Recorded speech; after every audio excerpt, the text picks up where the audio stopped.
welcome to our YouTube channel. We've got a really cool example here of how everyday life can gel into creating an office that's truly a mobile daily experience. I mean, here's a friend of ours that actually was instrumental in helping us build our new headquarters. So his office is pretty much this work truck. I mean, it's a straightforward, as you can see, plain Jane Isuzu pickup truck. No one would even look at it twice. I mean, other than the fact that it's got his signage on, and he does, you know, ceilings and drywall walls for a living. But his real passion has always been having good music. And, you know, it's great that he has that hobby, and we've been, you know, very much happy, or we've been very appreciative of him playing an interest and obviously working with us as a company, and we're doing the same for him. So what I'm going to do is I'm going to literally have him tell us what's in this vehicle and how it all started. So he's got, I mean, products in here that are what most people wouldn't really understand, and they always assume that they've got to be in a very high-end type of vehicle. It doesn't matter. It's what you drive every day, and this is what he drives, and he gets to work in the morning, and he can have the worst day, and he can put on his preferred music and enjoy it. It's completely sound deadened, all with silent code products, and he'll tell you more about that, and what amplification, and it's taken him, you know, obviously he's had a lot of systems, and this is now what he's regarded as the ultimate dream. I mean, he's had different split systems and various things, and finally we've managed to get him the products that he wants in terms of his front stage. So with no further ado, let's just take a little walk into the office of Johan Nortje. Welcome, Johan. Hi, hello guys. Okay, Nice to be chatting to you. So this is his daily office, as I said. This is where he spends probably a lot of his time. So Johan, I want to ask you, when you first bought this truck, did you buy this truck obviously with no intentions of sound, but you obviously realized you needed a vehicle that could take all the materials that you got to take to site, and at some point you probably thought, well, how am I going to make this into an acoustic platform, bearing in mind it's not designed for sound at all. It's got no signature whatsoever. So what was your first challenge? Brett, my first challenge was obviously noise. Carrying a roof rack on the top brings a lot of wind noise into the cabin. So I completely stripped the vehicle. I added silent coat. I think I used 74 sheets in the front section here. Proper. There is noise isolator sheets in here, and I've got the vibration foam and the hood lining behind the door panels everywhere as well. So you would say, I mean, obviously you've owned, you know, other vehicles and you've been into expensive cars. Yes. From an acoustically deadening footprint, I mean, would you say this is on par with one of the top end high SUVs that you would spend 3 million rand on? It's quiet. Everyone that drives an Isuzu will know you can always hear the Isuzu engine. Yeah. I battle to hear it now, so I think I've succeeded in making it sound like a more expensive vehicle. So you've got a Range Rover slash Porsche slash Mercedes, any one of those premium brands in terms of, you know, dampening and having a more enjoyable ride. So even if you didn't have a sound system in here and you turned it off, it's a far more pleasurable place to be in. Definitely, it's much quieter. Which is good. And I can hear now, just talking to you, there's no echo, there's no resonance of, you know, I mean, we've got windows and reflection panels on there, which you need, but at the same time, you know, I don't think if I was to be in a normal vehicle, when I opened the door now, I could feel how solid it was. It certainly didn't have that tinny sound that you would expect from a normal workhorse. No, definitely. This vehicle's like, it's like safe doors when you open the doors now and close them. Yeah, which is good. And tell me now, when it comes to, obviously, that was your first challenge. Once you'd done that, what was the other concerns that you had? Electrically, was there any concerns or anything like that before you designed it? No, the vehicle comes with a big battery. My amplifiers that I use are quite efficient, so I'm not too stressed about power. Did you have the amps from a previous install? Yes, I've added as well. So what amplifiers are you currently using? I've got the Rockford Mini monoblock amp on the T1 shallow subwoofer. So that's the 500? The 750. 750, okay. 750.1, yeah. I've got a T600-2 on the mid-bass speakers and the doors. Okay. And I've got a T400-4 on the 3-inch mids and the tweeters. Okay. Wonderful. Signal processing, I'm using a Helix DSP.3. So what we'll do, I think, for the people tuning in, we'll probably show some more of these products and a link to them on our website so they can learn more about them and understand them, because there's obviously reasons for you choosing those. So the mono amplifier was used, I'm assuming, because of the woofer that you had, which is which? It's the T1 shallow 10-inch driver. And that thing works in quite an amazing, I mean, let's be honest, I think prior to that, the invention of that woofer, there was nothing really that could keep up with the sort of power of a 750 in the limited space that I'd imagine you have. Yeah. I went with that big amplifier because I enjoy the headroom, and then also every now and then I get a bit silly with the bass. Like we all do. So if you had to show somebody these woofers, is it difficult to get behind these seats? No, well, we can just flip the seat forward. We've got a vented enclosure here. Very neat. So no one would ever know. No. So it looks like it's part of the install. Yes. And and I see you've got it positioned. I'm assuming you did some acoustical evaluation for the right positioning of this in terms of the path lengths and stuff. It works well. Excellent. And obviously the vent is firing in. It's into the corner right on the bottom. Okay, so you got it firing down. Okay, because I can see it's a stealth looking install. Yeah, it's a so you got a slot vent, obviously maximizing on the back wave and the path length to the driver. That's correct. And this is all dead end as well, and I can hear it's actually got acoustic paneling behind you, acoustic foam behind you too. Yes. Very well executed. Yeah. And I'd imagine your amplifiers are the only other place you'd have is under the seat, right? That's the only place that's left. Which again, no one can see them. I mean, So tell me more about this interesting front stage, because I can see a lot of work was put into that.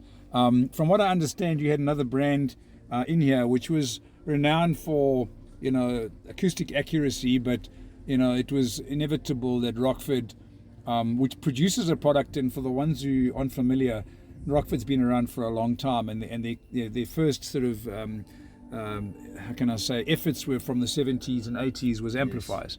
In the 90s they really started getting serious into speakers and sound quality. Not just that, but also the reliability. So I can tell you, for anyone that hasn't been to the factory, they have a facility at the back of their building where the engineers are that obviously develop the speakers and obviously all the amps and other electronics, and they do testing on these products, and they test them quite vigorously, and other brands. And when they see any kind of failure, they obviously look at whether the speaker will sound the same the day you took it out the box. Obviously it has to be running, but then in 10 years time. And that's one of the things that a lot of products don't do. They can't produce that same consistency year on and year in. Now, I know with the other products you had in here, I mean, they obviously performed well, but I think with the kind of array of music that I understand you listen to, and you listen to a lot of FLAC files, which we'll get onto now, how you've got that integrated into here. But tell me more about this front stage split system. I think you were one of the first guys to actually, you booked these like a year ago. Yeah, I had another brand in here. They were good. But I've been a Rockford fanatic now for, I think, close on 30 years. Yeah. And when you told me that there's a limited edition or limited amount of the speakers coming to South Africa, I immediately booked a set. So I was the first person in South Africa to receive them, and I installed them. It's a 3-way component set, 1-inch tweeter, 3-inch mid, and a 6.5-inch mid bass. And they need a DSP to obviously be played properly using the various crossover points. So I made my custom A-pillars, installed them. Are these time aligned? I mean, acoustically time aligned, not electrically. The more on axis response angle. Because these can work off axis or on axis, but you've gone on axis, right? I prefer on axis. And the DSP, I'm assuming you've used that not just from an acoustical improvement, but also to create a phantom center, which I think when I listened to it, you've done a pretty good job of. I'm a avid SQ fanatic, so everything must sound the way it was produced in the and I've heard this truck, there's not a single rattle. It is, unfortunately, with obviously digital recordings, you can't experience it like you would if you were in here. But it is. I have to say, in all the years that I've been doing sound, which is, if I want to talk my age, 79 is when we started. It's a long time, and I mean, this is one of the examples of, you don't need an expensive platform to do it in. You can create the platform, and people often say, why would you do this? But they forget that, you spend X amount of time in your car going from A to B, and at home, you come home and you've got four walls, you've got TV, neighbors, you got to go to sleep. And then you say, how much time do you spend at home actually listening to music? Mostly the time people just fall asleep and then they wake up and their day starts. But you can get into this car, turn the key, and you'll know every single day you'll have that Rockford Fosgate reliability, day in and day out and I mean, as you said, 30 years you've been a Rockford fanatic. Yeah, that's correct. My criteria for music is it must sound as realistic as the day when it was recorded. It must be an emotional thing. I have people getting into this vehicle, they get goosebumps.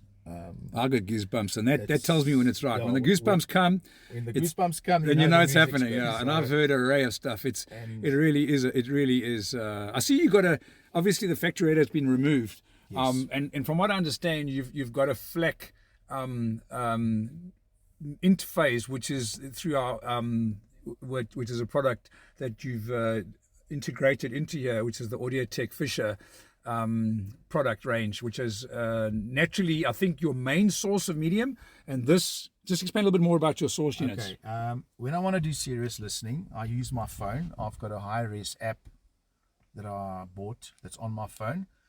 Then that's what app is that? It's USB player. Okay. Player Pro. Okay. That sends so it plays FLAC files straight from your phone. Yeah, you send a digital signal straight into the Helix DSP. Right. I've got an expansion card, the HEC USB card in my DSP. Okay. So I can bypass all the other electrical stuff in my vehicle and feed a high-res signal straight into the DSP to get optimum listening pleasure.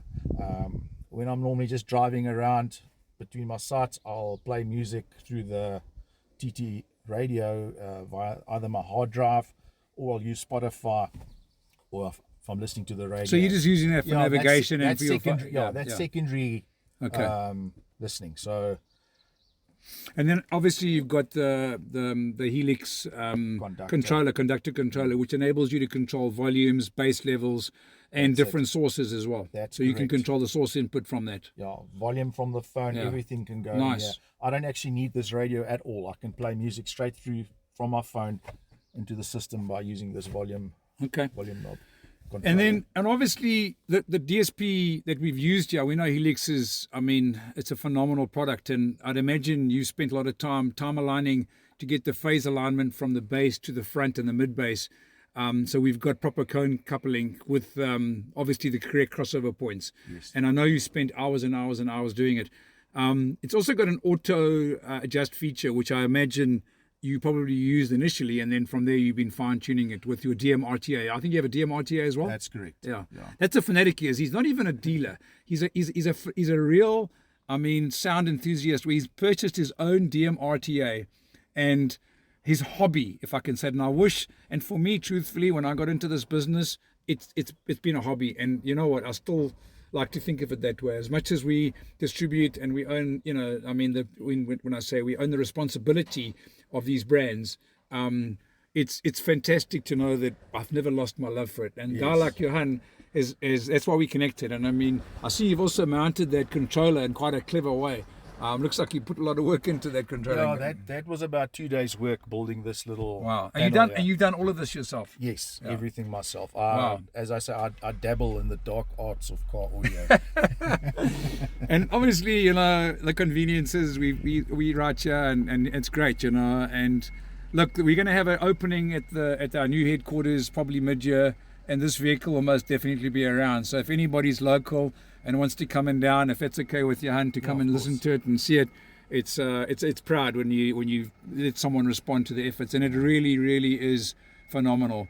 So I've seen the wiring; it is top drawer. Everything, even the wiring under the hood is proper. So Johan, thank you so much for your time. I really appreciate it, and I'm sure we're going to do some more videos later on. We're going to start, we're going to be doing some development work in.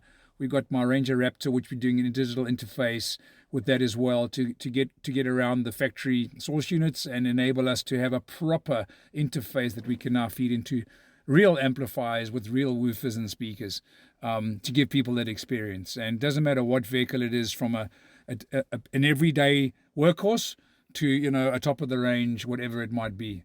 At Audiomotive, we've got all the tools, we've got all the brands, and we know exactly what integrates with which. And customers like, well, people like Johan, it's actually a pleasure doing it because they appreciate it. And he probably spends more time researching us than most people that do it for a living, which is great. He's a world of knowledge and a wealth of brand value, and I really appreciate it. But thank you so much. And and anything we can do to make this experience better, well, you know, we'll always be here for you. Yeah, thank you very much. Cool. It's been a pleasure. Awesome. Thanks, guys. Take care, man. Bye-bye. Cheers. Bye.